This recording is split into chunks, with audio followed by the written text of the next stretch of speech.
मारने वाला इस संसार में जन्म ले चुका है कंस। उसके द्वारा तुम्हारी मृत्यु निश्चित है कंस। मेरे एक माता पिता मेरे जन्म का उत्सव मना रहे हैं, तो वहीं दूसरी ओर महाराज वासुदेव और माता देवकी कंस के अत्याचारों का दंड सह रहे हैं। कल रात ब्रजमंडल में जन्मा एक भी शिशु जीवित नहीं बचना चाहिए, सबकी हत्या कर दो।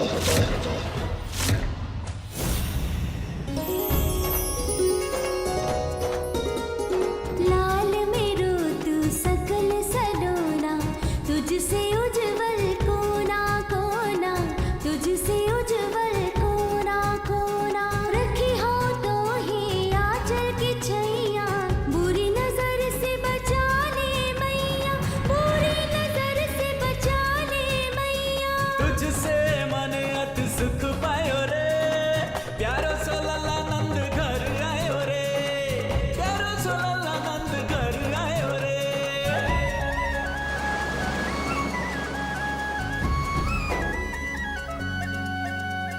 मेरो अमूल्य तू संपत्ति है, तेजवान बड़ो जस्वी है, तेजवान बड़ो जस्वी है। करी हो अंत अधर्म पाप का, तुझसे ऐसी आस बंधी है, तुझसे ऐसी आस बंधी है। देखी तो है मन भर आयो रे, प्यारो सो लल्ला नंद घर आयो रे।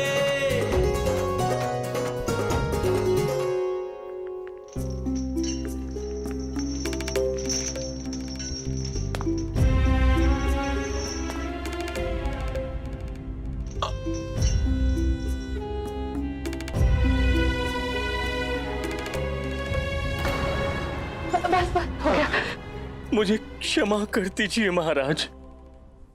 महाराज, अब मैंने निर्णय लिया है कि मैं कंस का कोई भी आदेश नहीं इसमें तुम्हारा कोई दोष नहीं है अक्रूर, इसलिए इस अपराध बोध को अपने हृदय से निकाल दो। अक्रूर। महाराज। परंतु जाओ अक्रूर, इसी क्षण गोकुल जाओ और मेरे मित्र नंद को आने वाली संकट की सूचना दो। उनसे जाके कहो कि कंस ने ब्रजमंडल के सारे नवजात शिशुओं की हत्या करने का आदेश दिया। अक्रूर जी, मेरी गोद तो सुनी रह गई, परंतु मेरी संतान के कारण अब किसी भी मां की गोद सुनी नहीं रहनी चाहिए। जो आज्ञा।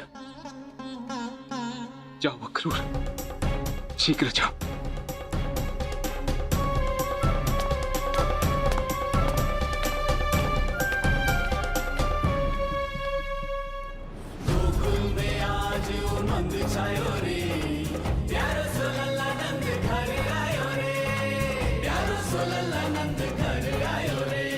मेरो परम सौभाग्य भयो रे, पूर्ण हुई इच्छा सारी, पूर्ण हुई इच्छा सारी।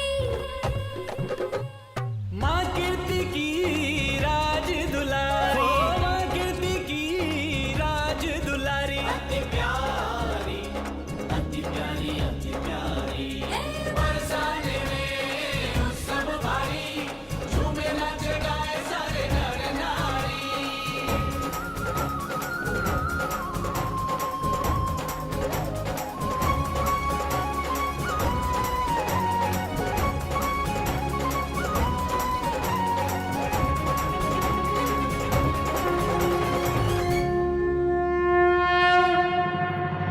यत्र नार्यस्तु पूज्यन्ते रमन्ते तत्र देवता।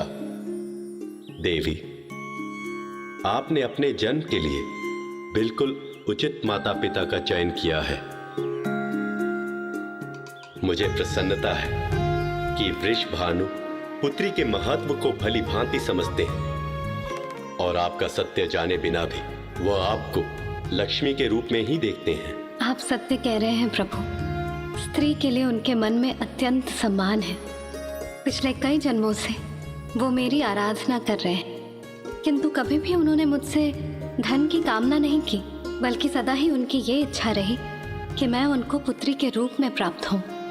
इसीलिए इस बार मैंने भक्त वृषभानु को अपने पिता के रूप में चुना है। देवी, आज आपने न केवल वृषभानु को उनकी भक्ति का फल दिया है, बल्कि साथ ही साथ समाज को एक नई सीख भी दी है।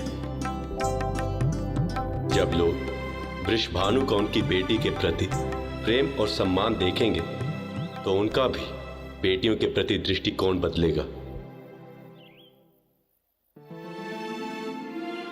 और एक बार फिर से स्त्रियों को वही सम्मान मिल पाएगा जो समाज की कुरीतियों के कारण उनसे छिन गया है।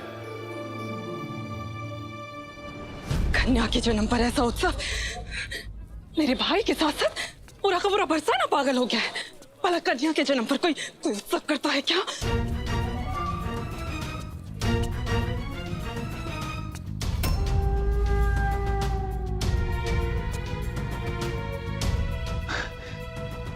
दीदी तुम बहुत ही अच्छे समय पर आई हो दीदी, तुम बुआ बन गई हो।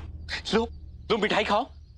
मीठा बाद में हो जाएगा, पहले देख तो लूं आखिर ऐसी कौन सी देवी मैया ने जन्म लिया है तेरे यहाँ पर जो सारा का सारा बरसाना मेंढक की तरह फुदक रहा। प्रणाम दीदी।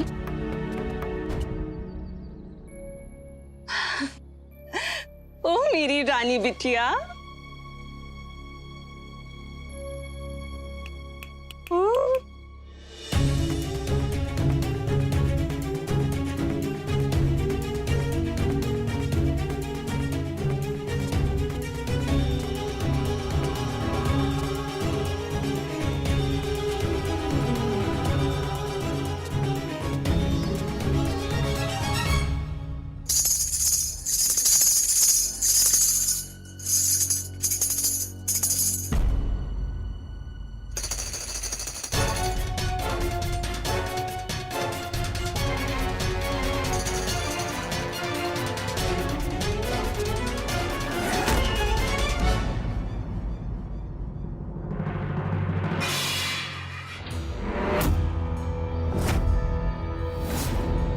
ये सब क्या है दीदी?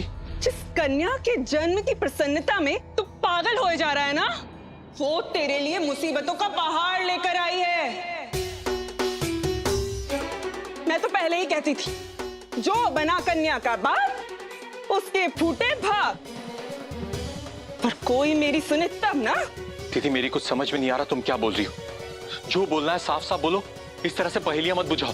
तेरे घर अंधी बेटी पैदा हुई है।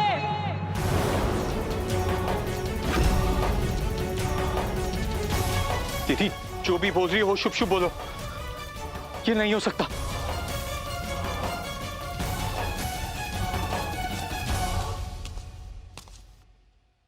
पुत्री अपनी आंखें खोलो, आंखें खोलो ना पुत्री।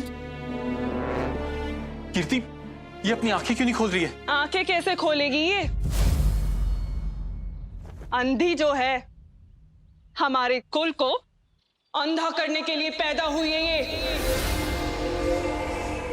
वृषभानु, तू तो बड़ी लक्ष्मी मैया की आराधना करता था ना, उनसे मांगता रहता था कि मैया मुझे बेटी का पिता बना दो।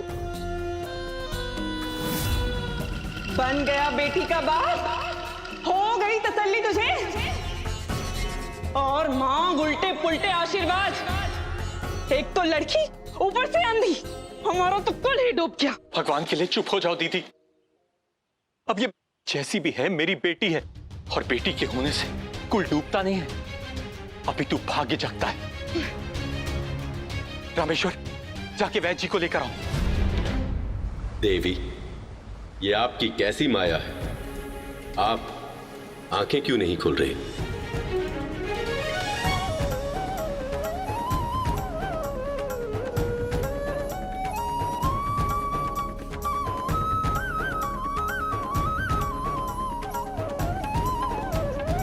क्या हुआ वैद्य जी, कुछ पता चला?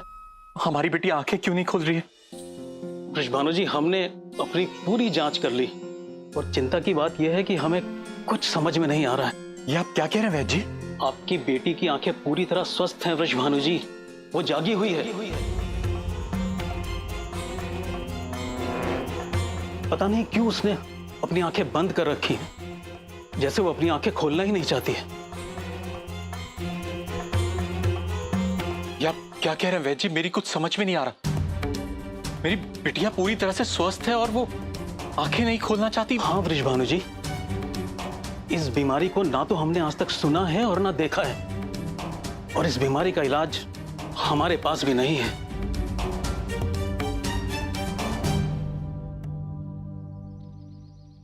बिटिया, तो क्या हुआ अगर बरसाना के किसी वैद्य के पास तुम्हारा कोई इलाज नहीं है? मैं तुम्हारे लिए कुछ भी करूंगा।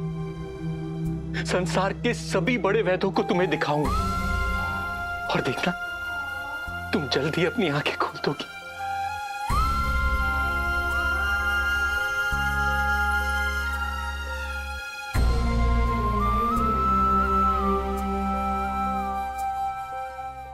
देवी, आपके परिजन चिंतित हैं और आप चुप हैं। आखिर आप अपनी आंखें क्यों नहीं खोल रही हैं? ऐसी कौन सी दुविधा है कि आप संसार को देखना ही नहीं चाहती? दुविधा नहीं प्रभु, इच्छा है। मैंने संसार आज तक सदा आपके ही आंखों से देखा है, इसीलिए जब तक नंदलाल स्वयं मेरी आंखों के सामने नहीं आते तब तक मैं अपनी आंखें नहीं खोलूंगी। लेकिन देवी, नंदलाल अभी शिशु है, वह गोकुल से बरसाना कैसे आ सकते हैं? वो मैं नहीं जानती प्रभु, किंतु वृषभानु की पुत्री अपनी आंखें तभी खोलेगी जब नंदलाल स्वयं उसकी आंखों के सामने आएंगे, और ये मेरा अटल निश्चय है। नारायण नारायण। माता, ऐसा प्रतीत हो रहा है कि आज आपकी लीला में स्वयं लीलाधारी भगवान भी फंस गए। अब देखिए ना, गोकुल में नंदलाल माखन खा रहे और बरसाना में वृषभानु की पुत्री आंखें मूंदे लेटी हुई हैं। प्रभु, मुझे जानने की बहुत उत्सुकता हो रही है कि आप माता की इस लीला से पार कैसे पाएंगे। नारायण नारायण। मेरा मन तो बहुत दुखी है उन लोगों के लिए। यशोदा, इस दुख की घड़ी में मुझे मेरे मित्र के पास होना चाहिए। प्रभु, माता लक्ष्मी की नेत्र ना खुलने की घटना से मैया यशोदा भी बहुत दुखी है। ऐसा प्रतीत हो रहा है जैसे कि वो अपने संतान के जन्म लेने की खुशी को ही भूल गई। एक माँ होने के नाते मैं बहन कीर्ति का दुख अच्छी तरह से समझ सकती हूँ। मुझे भी ऐसा लगता है, दुख की इस घड़ी में हम सभी को बरसाना चलना चाहिए। परंतु यशोदा, तुम्हारी मनौती कि हमारे घर संतान होते ही तुम उससे सत्यनारायण के दर्शन करवाने ब्रजपुर के मंदिर ले जाओगे। नंद जी, आप उसकी चिंता तनिक भी मत कीजिए। हम पहले लल्ला को सत्यनारायण भगवान के दर्शन करवा देंगे और फिर वहीं से बरसाना चले जाएंगे। ऐसा करना उचित रहेगा। नारायण नारायण, आपकी लीला अपरंपार है प्रभु। भला आपकी माया से कौन पार पा सकता है। अब देखिए ना, कितनी सरलता से आपने अपनी मन की बात मैया यशोदा के मुख से कहलवा दी और पलक झपकते सबको बरसाना आने के लिए तैयार भी कर लिया। मैं सत्यनारायण भगवान से उनकी बेटी के लिए भी प्रार्थना करूंगी। कौन जाने भगवान सत्यनारायण की कृपा होते ही उनकी पुत्री आंखें खोल दे। माता, अब बस कुछ ही समय की देर है। नंदलाल के बरसाना पहुंचते ही आपको अपनी आंखें खोलनी ही पड़ेगी माता। मैं भी तो उसी पल की प्रतीक्षा कर रही हूँ देवर्षि नारद, कि कब प्रभु मेरे सामने आएंगे और मैं अपनी आंखें खोलकर सर्वप्रथम उनके दर्शन कर सकूं।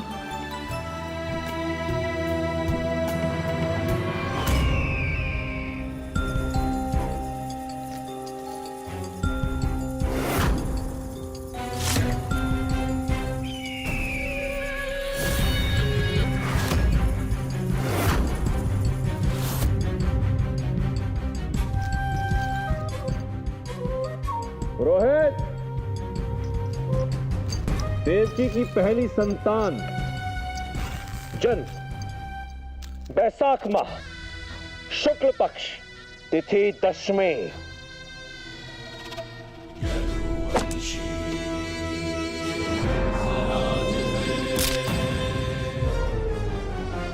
दूसरी संतान जन ज्येष्ठ माह रोहिणी नक्षत्र तिथि पंचमी।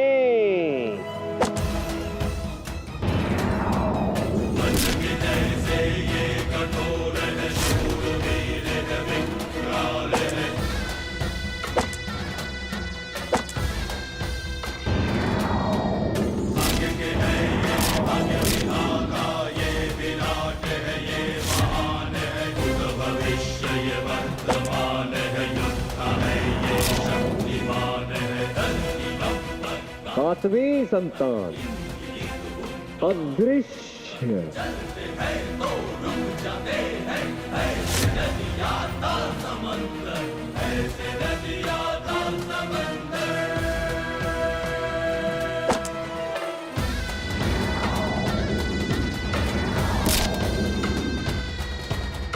और अब आठवीं संतान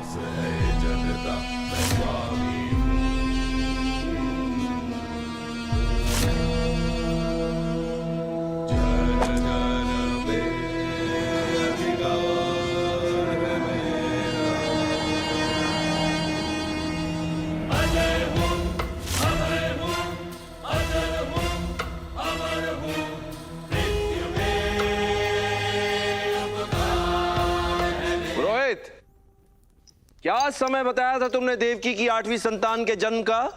भगवान, श्रावण मास कृष्ण पक्ष अष्टमी तिथि की अर्धरात्रि। अर्धपूर्ण रात्रि, ये भी कोई समय हुआ भला जन्म लेने का?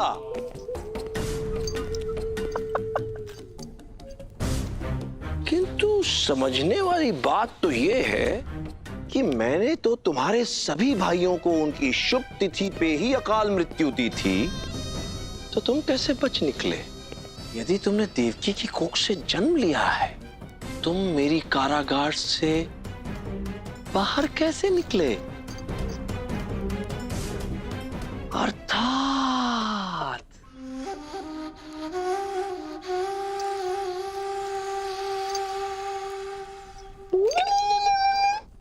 अपने मामा के साथ छुपन छुपाई खेलोगे। खेलो, जहां छुप सकते हो छुप जाओ, पर अपने मामा से नहीं जीत सकते। तू जहां भी छिपा है, मैं तुझे ढूंढ निकालूंगा और फिर तेरे भाइयों की तरह तेरी भी अकाल मृत्यु। जाओ, ब्रजमंडल के एक एक गांव में जो भी नवजात शिशु हो, सबकी हत्या कर दो। एक भी शिशु जीवित नहीं बचना चाहिए।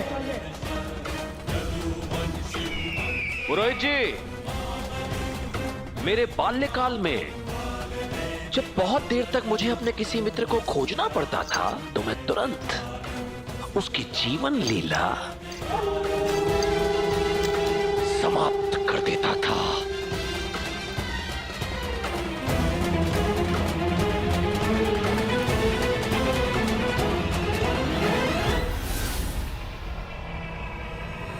कभी आंखें नहीं खोलने वाली ये हमारे कुल का सत्यानाश करने के लिए पैदा हो गई है, पर कोई मेरी सुने तब ना। शांत हो जाओ दीदी।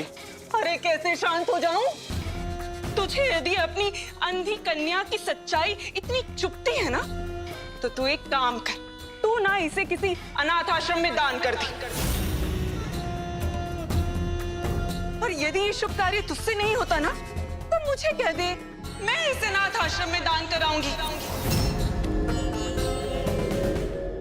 नेक काम में देरी कैसी? मैं ही ले जाती हूँ इसे। दीदी,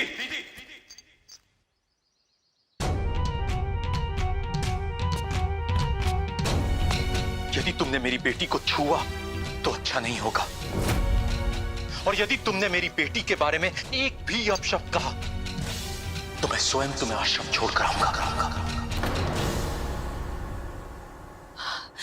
हे विधाता, सत्यानाश हो तेरा। बस एक दिन देखना बाकी रह गया था। अरे तू क्यों जाएगा छोड़ने? मैं खुद चली जाऊंगी। दीदी, मैं तुम्हारा अपमान नहीं करना चाहता था, किंतु जिस प्रकार तुम मेरी बहन हो,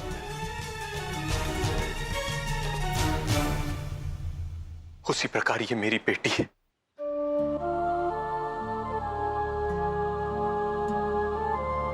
और मेरी बेटी मेरा स्वाभिमान है, और मेरे लिए ये माता लक्ष्मी का आशीर्वाद है। अरे वृष भानु, ये भ्रम है तेरा। माता का आशीर्वाद अंधा नहीं होता। कोई भ्रम नहीं है। वैद्य जी ने बोला ना कि हमारी पुत्री पूरी तरह से स्वस्थ है, और यदि इसके पश्चात भी वो आंखें नहीं खोल रही है तो अवश्य इसमें कोई बहुत बड़ा कारण होगा जो तुम नहीं समझोगी।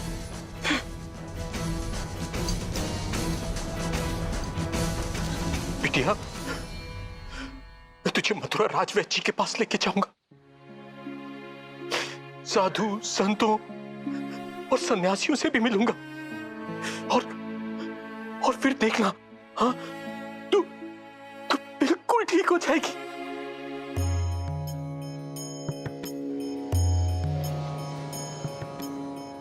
जब तक प्रभु के दर्शन हो, देखूं ना जग संसार।